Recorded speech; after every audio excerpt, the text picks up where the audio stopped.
ពងមាន់ចំហុយសម្រាប់ហូបជាមួយនឹងបាយសាច់ជ្រូកអ្នកដែលនៅអូស្ត្រាលីប្រកាសជាគាត់ធ្លាប់ហូបហើយ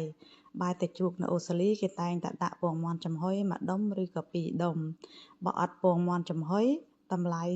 ថោកជាងមានពងមាន់ចំហុយជំរាបសួរអំពូមីងបងប្អូនទាំងអស់គ្នា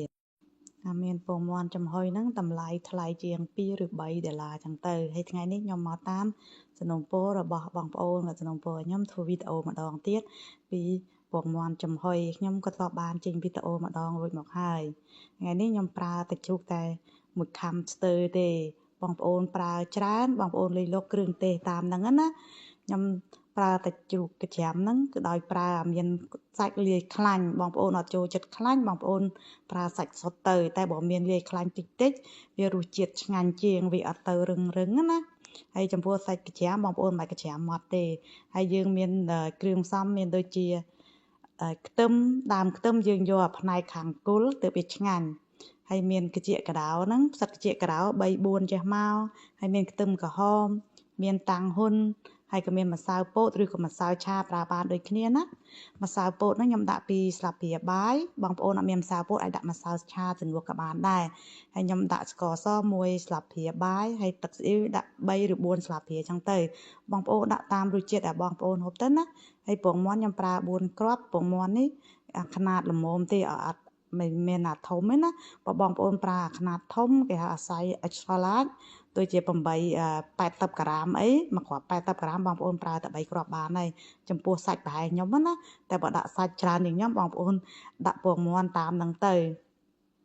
ហើយម្សៅពោតហ្នឹងគឺខ្ញុំដាក់2ស្លាបព្រាបាយចុងក្រោយខ្ញុំក៏បន្ថែម1ស្លាបព្រាស្ទើទៀតទៅ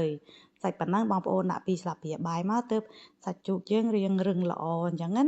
ថ្ងៃមុនខ្ញុំធ្វើដែរតែខ្ញុំអត់ដាក់ម្សៅទេតែខ្ញុំធ្វើទៅរឹងតែបងប្អូនខ្លះក៏ធ្វើទៅអត់រឹងទេតែដងនេះខ្ញុំបន្ថែមម្សៅពោត2ស្លាបព្រាបាយម្សៅពោតហើយនិងម្សៅឆាប្រើបានដូចគ្នាណាបងប្អូនបញ្ជាក់ត្រង់ហ្នឹងណាហើយចំពោះម្រេចយើងដាក់តាមការចូលចិត្តហើយមួយមុខនេះគឺខ្ញុំអត់ប្រើប៊ីចេងទេខ្ញុំប្រើស្ករហើយនិងទឹកស៊ីអ៊ីវតែប៉ុណ្្នឹងឯងហើយវារៀងគោកបន្តិចខ្ញុំក៏បន្ថែមទឹក1ស្លាបព្រាបាយទៅបងប្អូនចង់ដាក់ទឹកក៏បាន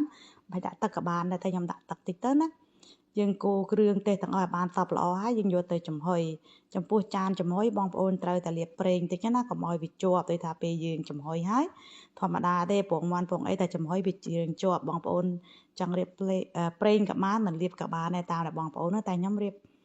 បខ្លាញ់ជ្រូកនៅបាតខាងក្រោមដើម្បីកុំឲ្យវាជាប់ចឹងណាហើយចំពោះការចំហុយអត់ទៀងទេខ្ញុំចំហុយតែកន្លះម៉ោងអត់ដល់ទេព្រោះអីចានចាក់ខ្ញុំស្ដើងណាបើបងប្អូនចាក់រៀងក្រាស់ប្រហែលចំណាយពេលរៀងយូរតិចទៅតែបងប្អូនមើលទៅតែវាឡើងប៉ោងមកលើអាហ្នឹងវាឆ្អិនហើយយើងយកស្លាបព្រាចុចមើលទៅតែវាអត់មានជាតិទឹកជាតិអីអាហ្នឹងវាឆ្អិន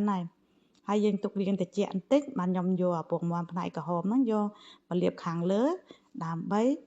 យកទៅឲ្យអាំងនឹងម៉ាស៊ីន air fry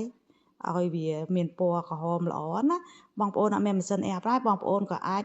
ដាក់ពងមាន់ហ្នឹងហើយយកទៅចំហុយម្ដងទៀតទៅជាការស្រេចហើយងាយទេអត់បញ្ហាទេហើយពងមាន់ចំហុយនេះបងប្អូនអាចហូបមួយបាយទទេក៏បានបងប្អូនអាចហូបជាមួយនឹងផ្ទាប់សាឡាត់ទៅហូបមួយបាញ់ហើយក៏បានដែរបងប្អូនរសជាតិឆ្ងាញ់ហើយខ្ញុំបញ្ជាក់ប្រាប់បងប្អូនណាបងប្អូនដាក់តាមរសជាតិដែលបងប្អូនហូបទៅបងប្អូនអាចភ្លក់បានលាយគ្រឿងទេសហើយយើងយកដៃយើងភ្លក់មើលទៅតើរសជាតិល្មមហើយឬនៅបើមិនទាន់ល្មមបងប្អូនអាចបន្ថែមគ្រឿងទេសតាមដែលបងប្អូនហូបទៅហើយមួយមុខនេះគឺធានាថាឆ្ងាញ់អរគុណអំពូមីងបងប្អូនអរគ្នាដែលតែងគ្រប់គ្រងរាល់វីដេអូរបស់នាងខ្ញុំអរគុណច្រើនជូនពរហេងទាំងអស់គ្នាបាយតាជ្រូកដែលមានពងមាន់ចំហុយទៅ